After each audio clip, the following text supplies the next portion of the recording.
아내 믿지 마라. 내가 살아봐서 아는데 서로 너무 믿지 말고 미리 준비하란 말이야. 그로부터 몇 달 뒤 며느리가 병원에 입원했다는 연락이 왔습니다. 저는 불이 나게 병원으로 달려갔지만 끝내 며느리를 만날 수 없었습니다. 그 순간 아들에게서 전화 한 통이 걸려왔습니다. 숨이 막힐 만큼 차갑고 단호한 목소리. 엄마, 이제 우리 집에 오지 마세요. 엄마 때문에 수진이가 이렇게 된 거예요. 휴대폰이 제 손에서 바닥으로 떨어졌습니다.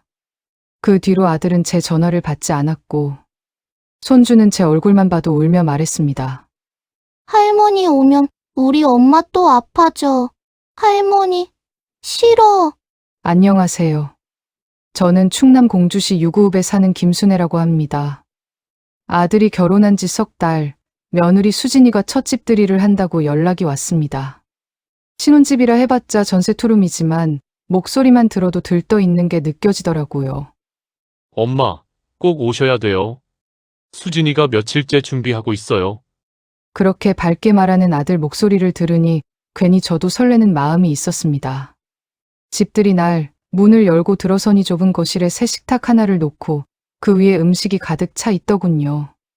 불고기, 잡채, 전까지 여러 가지. 며느리 손등은 벌겋게 부어 있었고 며칠 동안 부엌에서 고생한 티가 역력했습니다. 아들은 어깨에 힘이 들어가서 연신 자랑을 했습니다. 엄마, 이거 수진이가 다 했어요. 진짜 맛있어 보이죠? 며느리는 긴장한 얼굴로 어머니, 곧 다 준비돼요. 앉으세요. 하며 서둘러 움직였습니다. 사돈까지 오셔서 함께 앉으니 아들이 술잔을 채우며 우리 새 출발 축하해 주세요. 하고 웃었습니다. 다들 따라 웃으며 잔을 들었지요. 그런데 그 순간 제 입에서 이상하게도 이런 말이 툭 튀어나왔습니다. 얘야, 지금은 신혼이니까 다 좋아 보이는 거야. 내가 살아온 세월에 비춰보면 결혼 생활이라는 거 다 뻔하더라. 순간 공기가 꽉 막히는 듯 조용해졌습니다. 며느리 얼굴이 하얗게 질리고 아들은 잔을 든 채 멈춰섰습니다. 제가 그만했어야 했는데 입이 멈추질 않았습니다. 괜히 하는 소리 아니야. 지금은 서로 다 예뻐 보여도 사람이 평생 같을 수는 없어. 언젠가는 본색이 드러나고 그때부터가 진짜 시작이야. 아들이 엄마, 오늘은 집들이잖아요. 하고 다급히 말렸지만 저는 오히려 목소리를 더 높였습니다. 그래서 더 말해주는 거야. 아들이면 잘 산다고 무조건 축복할 게 아니라 내가 살아본 걸 알려줘야 하는 거지. 결혼이 어디 만만한 줄 아니? 며느리는 떨리는 목소리로 어머니, 저희가 부족한 게 많죠. 억지 웃음을 지었고 저는 단호하게 고개를 끄덕였습니다. 부족한 게 아니라 아직 모르는 거지. 애 낳고 살림에 치이고 성격 차이가 드러나면 그때 알게 될 거야. 미리 준비해 두는 게 낫지. 그러면서 며느리 얼굴을 똑바로 보며 말했습니다. 특히 여자가 더 힘들어. 시집살이가 어디 장난인 줄 아나? 사돈어른은 괜히 물만 따르고 아들은 입술을 꼭 다물었습니다. 며느리는 눈물이 맺힌 채 음식만 집어주더군요. 집들이 분위기는 완전히 얼어붙었습니다. 집에 돌아와서도 그 장면이 자꾸 떠올랐습니다. 남편에게 물었죠. 내가 뭔가 잘못 말한 것 같아.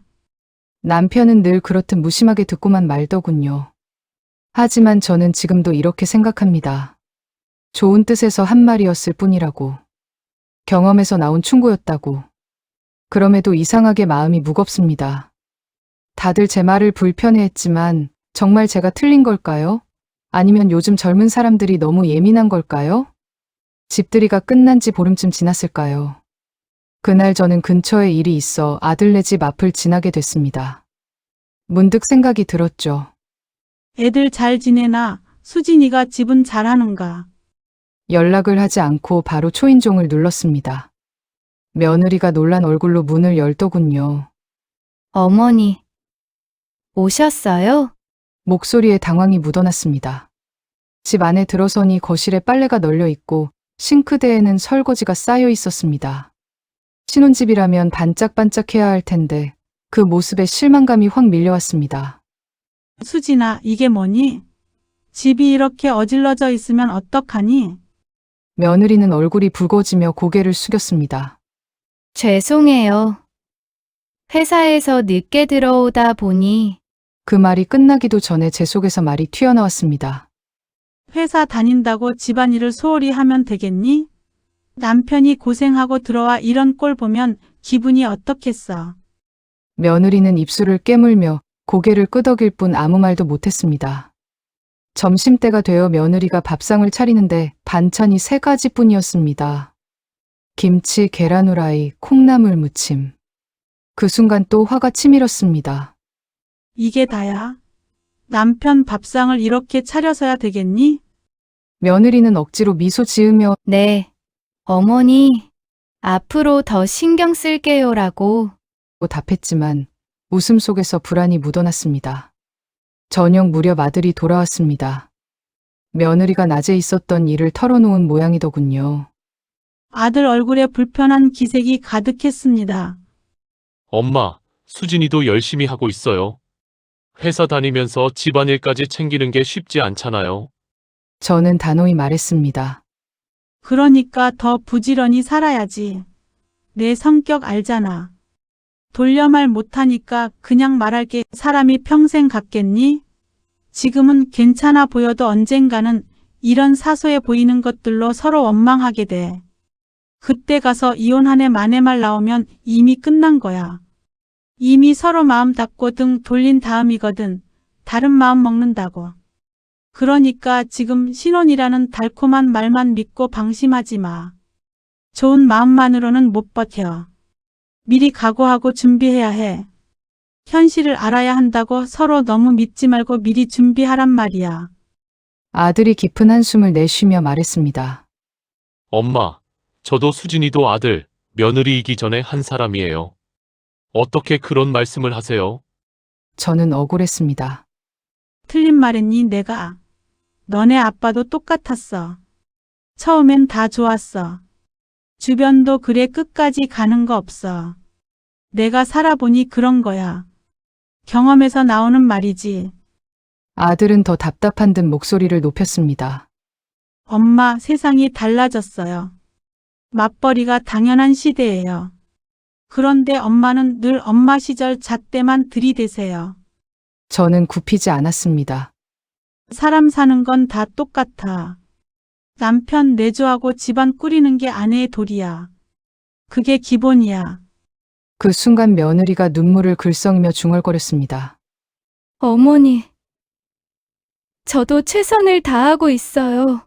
하지만 제 눈에는 부족함만 보였습니다. 이게 최선이니? 내가 며느리 시절엔 이런 건 기본 중 기본이었어. 아들이 더는 참지 못하고 목소리를 높였습니다. 엄마, 그만하세요. 수진이가 뭘 그렇게 잘못했어요? 제가 괜찮다니까요.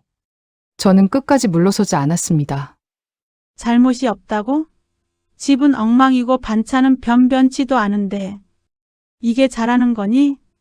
며느리는 결국 눈가가 젖어버렸습니다. 죄송합니다. 저는 그 모습에 순간 안쓰러운 마음이 스쳤지만 곧 마음을 다잡았습니다. 나 아니면 누가 이런 말 해주겠어.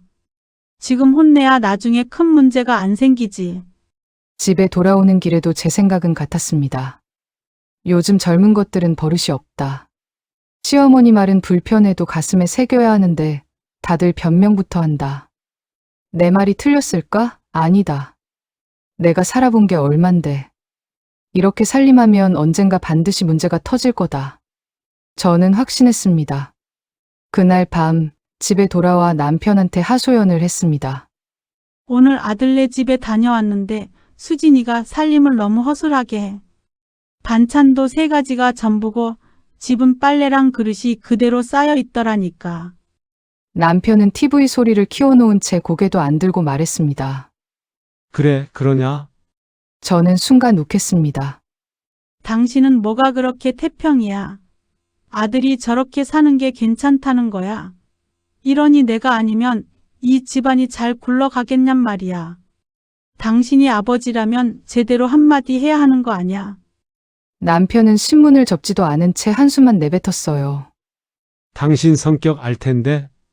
그냥 알아서 하겠지? 그 말에 가슴이 더 답답해졌습니다. 늘 그래요.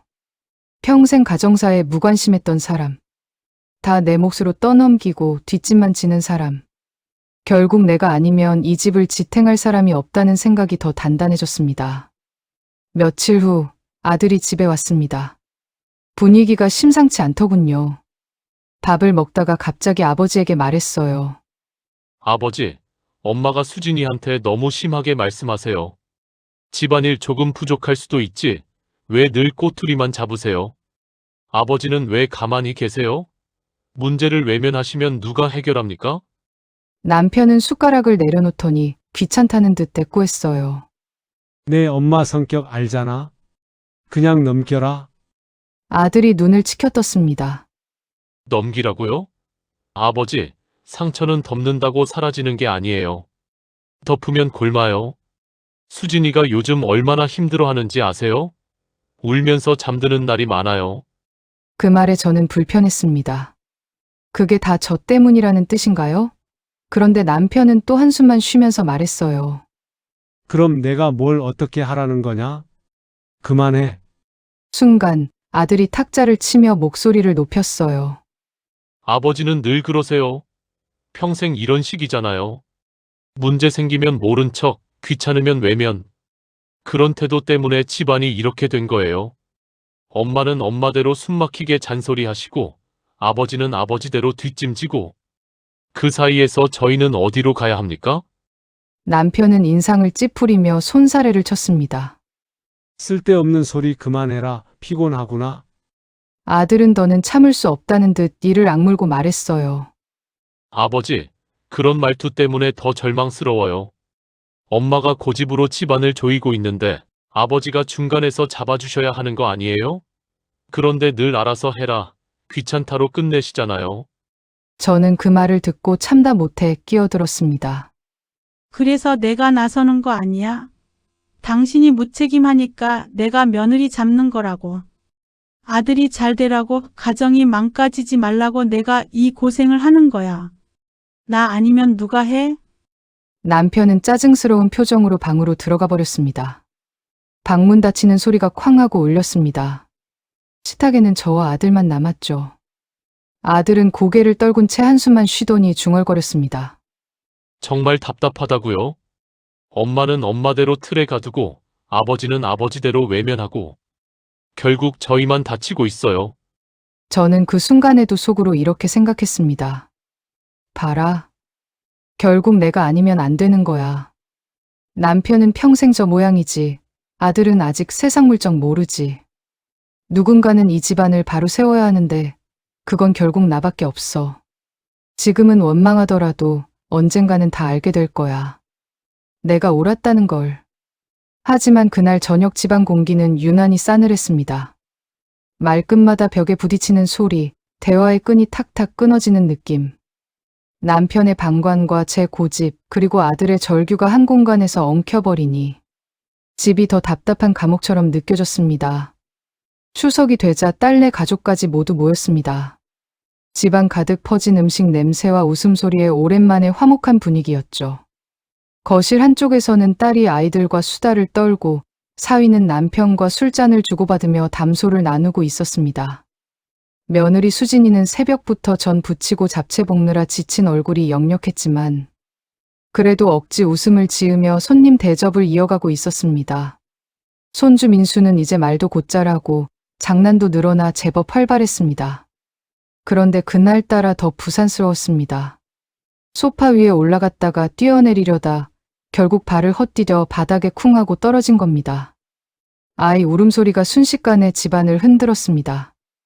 모두가 놀라 벌떡 일어났고 수진이와 아들이 가장 먼저 달려가 아이를 안아 올리며 달랬습니다.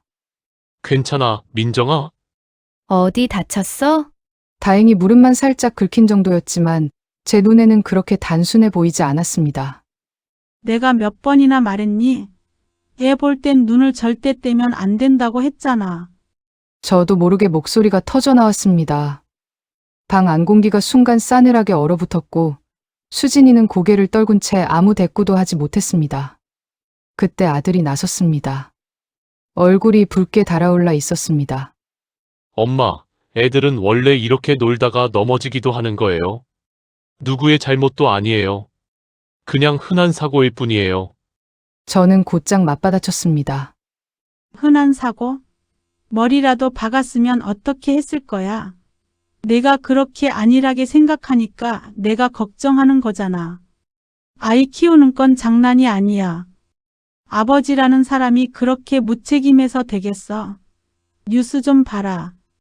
요즘도 아이가 집에서 소파에서 떨어져 머리 다쳐서 평생 반신불구가 됐다는 기사 안 봤어. 한순간 방심이 인생을 망치는 거다. 죽고 사는 문제로 이어지는 게 육아야. 그걸 대수롭지 않게 넘기겠다고? 아들 얼굴이 굳어졌습니다. 체면을 구긴 듯 옆에 있던 사위 눈치를 슬쩍 보더군요. 하지만 저는 멈추지 않았습니다. 이번엔 딸에게 시선이 갔습니다. 민정이를 보느라 정신이 없던 딸이 제 눈에 들어왔습니다. 그리고 너 애들 보면서 수다만 떨고 있으면 되니? 내 동생이 집안일에 애까지 보느라 고생하는데 내가 도울 생각은 안 하고 친딸인 내가 나서야 하는 거 아니냐? 딸이 순간 얼굴이 하얘지더니 조심스럽게 대답했습니다. 엄마, 저도 도왔어요. 아까 전이랑 잡채도 제가 했잖아요. 그게 도움이니? 거칠에 몇 번 하는 걸로 책임 다했다고 생각하지 마라. 여자가 시집 가서 살림하면 제대로 해야지. 너 시댁 가서도 이렇게 하니? 친정에서 배운 게 그거냐? 소리 듣는 거 순식간이야. 너도 엄마인데 정신 바짝 차려야지. 순간 딸 눈에 눈물이 맺혔습니다. 사위가 당황한 듯 술잔을 내려놓고 둘러봤고 아들은 고개를 푹 숙였습니다. 방 안의 웃음소리는 이미 사라진 지 오래였고 남은 건 팽팽한 긴장뿐이었습니다. 하지만 저는 그 침묵조차 제 말이 옳다는 증거처럼 느껴졌습니다. 내가 아니면 누가 이런 쓴소리를 해주겠나. 이 애들은 아직 세상 모르는 철부지들일 뿐이야. 그렇게 제 마음은 더 굳어졌습니다. 명절 친척 모임 이후로 집안 분위기는 눈에 띄게 달라졌습니다. 아들 부부는 예전처럼 자주 오지 않았고 전화를 해도 목소리가 차갑게 들렸습니다. 저는 여전히 시간이 해결해 주겠지 하며 두었습니다. 늘 그랬듯이 조금 지나면 다들 제 말을 인정할 거라고 믿었지요. 하지만 그 믿음은 오래가지 못했습니다. 어느 토요일 저녁 아들이 혼자 집을 찾아왔습니다. 문을 열자마자 들어서는 표정이 평소와 달랐습니다. 굳은 얼굴, 눌린 목소리. 평소 같으면 먼저 엄마 밥 뭐 있어요? 하며 웃었을 텐데. 그날은 거실에 앉자마자 말없이 손만 비볐습니다. 저도 모르게 먼저 입을 열었습니다. 왜 혼자 왔어? 수진이는? 손주는? 대답 대신 긴 한숨이 흘러나왔습니다. 잠시 침묵이 흐른 뒤 아들이 입을 열었습니다. 엄마, 이제는 제가 나서야겠어요. 뭘 그렇게 심각하게 그래? 무슨 일인데? 그때 아들의 목소리가 떨렸습니다. 엄마는 늘 판결처럼 말하세요. 우리가 뭘 해도 결국 틀렸다. 문제 생긴다. 끝내는 안 좋게 된다. 그렇게만 말씀하시잖아요. 미래를 미리 단정 짓고 나쁜 쪽으로만 예언하시듯 말씀하세요. 엄마 말은 늘 걱정이 아니라 판결이에요. 저는 당황해 웃으며 받아쳤습니다. 그게 왜 판결이야? 내가 살아보니 다 그렇게 되더라. 미리 말해주는 거지. 하지만 아들은 고개를 저으며 말을 이어갔습니다. 엄마, 수진이가 언제 엄마한테 칭찬 한번 받아봤는지 아세요? 집들이 때 음식 준비하느라 손이 부르텄는데도 잘했다 한마디 없었어요. 아이 키우느라 고생해도 직장 다니면서 집안일을 해도 늘 지적뿐이었어요. 저한테도 마찬가지예요. 엄마는 한 번도 수고한다, 고맙다고 말씀하신 적이 없어요. 아들의 눈빛이 벌겋게 물들었습니다. 눈물이 고였지만 그는 멈추지 않았습니다. 엄마의 희생이 우리를 숨막히게 해요. 엄마가 평생을 가족을 위해 희생했다고 말하지만 그 희생이 늘 무게처럼 저희 위에 내려앉아 있어요. 엄마가 준 건 사랑이 아니라 빚 같아요. 늘 부족하다. 더 잘해야 한다. 아직 멀었다. 그 말들이 저희를 올가매고 있어요. 저는 얼떨결에 목소리를 높였습니다. 그게 왜 빚이야? 내가 다 너희 잘 되라고 한 건데. 엄마 마음을 왜곡하지 마라. 아들은 두 손으로 얼굴을 감쌌습니다. 어깨가 들썩였고 목소리가 떨렸습니다. 엄마, 저도 어른이에요. 수진이도 어른이고요. 저희 나름대로 열심히 살고 있는데 엄마 눈엔 늘 모자라 보이나 봐요. 제발 이제는 믿어주세요. 우리도 우리 방식이 있어요. 저는 말문이 막혔습니다. 억울했습니다. 잘 되라고 한 말인데 어떻게 이렇게까지 받아들일 수 있을까? 하지만 동시에 이상한 감각이 스쳐 지나갔습니다. 아들의 얼굴에서 분노와 눈물이 뒤섞여 있는 모습을 보니 속으로 작은 균열이 생기는 것 같았습니다. 혹시 내가 뭔가 놓치고 있는 게 있을까? 그 순간만큼은 흔들렸습니다. 하지만 곧 마음을 다잡았습니다. 그래도 내가 본 게 있어. 내가 지금은 서운해도 언젠간 알게 될 거야. 결국은 엄마 말이 맞았다는 걸. 아들은 더 이상 대답하지 않았습니다. 고개를 숙인 채 자리에서 일어나 문을 닫고 나갔습니다. 남은 건 정막뿐이었고 제 가슴은 이유 모를 쓸쓸함으로 얼룩져 있었습니다. 아들의 눈물 섞인 절규가 있은 뒤 집안은 급격히 변해갔습니다. 며느리 수진이는 전보다 더 말수가 줄었고 아들은 예전처럼 자주 연락하지 않았습니다. 저는 속으로 시간이 지나면 다 풀릴 거야. 결국 내가 옳았다는 걸 알게 되겠지라며 스스로를 다독였습니다. 하지만 사태는 제가 생각했던 방향으로 흘러가지 않았습니다. 어느 날 저녁 아들에게서 전화가 왔습니다. 목소리가 낮고 딱딱했습니다. 엄마, 수진이가 병원에 입원했어요. 스트레스성 위염이래요. 순간 가슴이 철렁 내려앉았지만 입에서 튀어나온 말은 엉뚱했습니다. 그러게 내가 뭐랬니? 애 키우고 일까지 하다 보면 탈나게 돼 있어. 결혼 전에 건강부터 챙겼어야지. 지금이야 위험이지 이렇게 자주 쓰러지다가 암이라도 걸리면 어쩌려고 그래? 아들은 잠시 침묵하다가 단호하게 말했습니다. 엄마, 제발 이제 그만하세요. 수진이가 아픈 상황에서 어떻게 그런 끔찍한 말을 하시는 거예요? 수진이가 이렇게 된 데에는 엄마 책임도 커요. 저주처럼 내뱉은 말들이 다 상처가 돼서 쌓여온 거라고요. 그 순간에도 저는 억울했습니다. 아니, 내가 언제 저주를 했다고 그래? 걱정해서 한 말이지. 엄마 말은 걱정이 아니라 협박이에요. 제발 저희 그냥 놔두세요. 며칠 후 병실로 찾아갔을 때 손주 민정이가 제 다리에 매달리며 말했습니다. 할머니 오면 엄마가 울어. 할머니 싫어. 그 말은 제 귓가에 못이 박히듯 남았습니다. 어린아이가 그런 말을 할 정도라니. 저는 며느리가 아이에게 뭔가 불필요한 말을 했다고 생각했습니다. 하지만 아들은 단호했습니다. 엄마, 수진이가 그런 말 시킨 게 아니에요. 아이가 직접 보고 느낀 거예요. 엄마가 올 때마다 엄마가 울었으니까. 그날 이후 아들은 전화를 받지 않았습니다. 메시지를 보내도 읽고 답이 없었습니다. 처음에는 버텼습니다.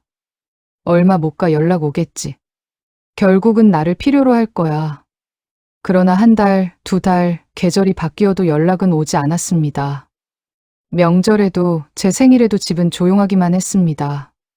그러던 어느 날 남편이 술 한 잔을 기울이며 말했습니다. 나도 이제 나갈 거야. 뭐라고? 어디를 나간다고? 아이들도 안 오는 집에서 뭐 하냐? 나는 딸네 집으로 갈 거다. 거기선 적어도 외롭진 않겠지.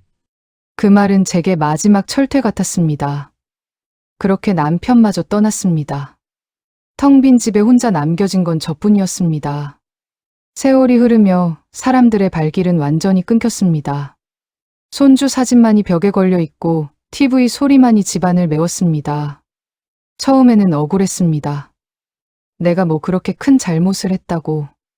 다 잘 되라고 한 말인데. 그러나 시간이 쌓일수록 고요한 집 안은 제 말보다 더 크게 저를 향해 대답하는 듯했습니다. 결국 이렇게 된 게 정말 다 내 탓인가? 그 물음은 하루에도 수십 번씩 떠올랐습니다. 그러나 입 밖으로는 여전히 똑같은 말만 나왔습니다. 내 말이 맞았어. 언젠가 알게 될 거야. 내가 괜히 한 말이 아니었어.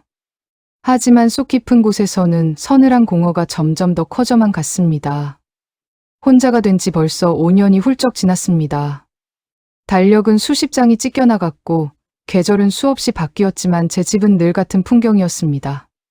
텅 빈 거실, 가끔 켜놓은 TV, 식탁 위에는 혼자 차려 먹다 남은 반찬 그릇들. 남편도 떠나고 아이들도 발기를 끊으니 제 목소리를 들어주는 사람은 아무도 없었습니다. 그때 가끔 찾아오던 동네 독거노인 돌봄 봉사자가 있었습니다. 젊은 친구였는데 늘 환하게 웃으며 어머니 건강 괜찮으세요? 하고 안부를 묻곤 했죠. 그러던 어느 날 그 친구가 머뭇거리며 조심스럽게 말을 꺼냈습니다. 어머니, 동네에 작은 절이 있어요. 거기서 어르신들끼리 모여 차도 마시고 얘기도 나누세요. 한번 가보시면 어떨까요? 처음엔 고개를 저었습니다. 내가 뭐 종교에 기대며 살 나이냐. 평생 내 힘으로 살아왔는데. 그렇게 내뱉었지만 속으로는 알았습니다. 집 안의 정막이 점점 더 무겁게 저를 짓누르고 있다는 걸. 아침에 일어나면 시계 소리, 저녁엔 냉장고 돌아가는 소리. 사람 목소리 대신 기계음만 들리는 집. 그것이 얼마나 무서운 고독인지 이제야 알게 된 겁니다. 며칠을 망설이다 결국 발걸음을 옮겼습니다. 절 마당에 들어섰을 때 바람에 울리는 풍경 소리가 제 귀에 닿았습니다. 그 소리는 오래전 잊고 살던 평온이었습니다. 법당 안에 앉아 눈을 감자 과거의 장면들이 파도처럼 밀려왔습니다. 며느리 수진이가 집들이 날 떨면서도 웃으려 애쓰던 얼굴. 손주 민수가 울먹이며 할머니 나빠라고 했던 순간. 아들이 울분 섞인 목소리로 엄마 때문에 숨 막힌다라던 외침. 그때는 다 내가 옳다는 확신으로 눌러버렸습니다. 하지만 고요한 법당에 앉으니 그 말들이 저를 향한 심판처럼 들려왔습니다. 내가 잘 되라고 한 말이었는데 혹시 그게 다 상처였던 걸까? 처음으로 제 말이 가족을 위한 게 아니라 제 불안을 덮기 위한 것이었음을 깨달았습니다. 절에 나가며 저는 조금씩 달라졌습니다. 처음엔 어색했지만 다른 어르신들의 이야기를 듣고만 있어도 위안이 됐습니다. 예전 같으면 중간에 끼어들어 그건 이렇게 해야지라며 가르치려 했을 겁니다. 하지만 이제는 그냥 고개를 끄덕이며 들어주었습니다. 그런데 놀랍게도 그저 들어주는 것만으로도 사람들이 고맙다고 하더군요. 그날 밤 집에 돌아와 지갑 속 손주 사진을 꺼내보았습니다. 벌써 초등학생이 되었을 나이. 사진 속의 해맑은 웃음이 제게 속삭이는 듯했습니다. 할머니, 그냥 들어주면 돼요. 우리를 믿어주면 돼요. 저는 혼잣말을 했습니다. 얘야, 할머니가 많이 잘못했다. 너희를 내 방식대로만 만들려 했구나. 그게 사랑인 줄 알았는데 사실은 내 두려움이었어. 아직 연락은 없습니다. 하지만 이제는 예전처럼 돌아올 거다라는 기대 대신 내가 먼저 변해야 한다는 다짐이 제 안에 자리 잡았습니다. 비록 늦었을지라도 마음을 바꾸는 것만큼은 지금이라도 할 수 있으니까요. 그래서 이렇게 사연을 보냅니다. 혹시 저처럼 고집만 부리며 가족을 밀어낸 분들이 계시다면 제 이야기가 작은 거울이 되었으면 합니다. 사랑은 상대를 내 틀에 맞추는 게 아니라 그 사람을 있는 그대로 받아주는 것이라는 걸 이제야 알게 되었으니까요. 그리고 혹시 이 영상을 보시는 누군가가 지금 곁에 있는 가족과 대화하지 못하고 마음속으로만 쌓아두고 있다면 제 이야기를 통해 조금이라도 용기를 내셨으면 합니다. 말 한마디가 사람을 울게도 하지만 같은 말 한마디가 마음을 다시 열게도 합니다. 저는 그 단순한 진실을 너무 늦게 깨달았습니다. 부디 여러분은 저보다 일찍 곁에 있는 사람의 눈을 바라봐 주시길 바랍니다. 사랑은 결국 함께할 수 있을 때 표현해야 하는 것이니까요.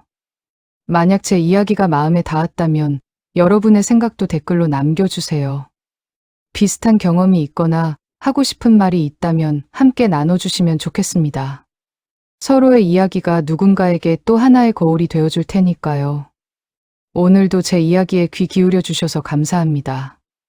무엇보다도 여러분 모두 건강하시길 바랍니다.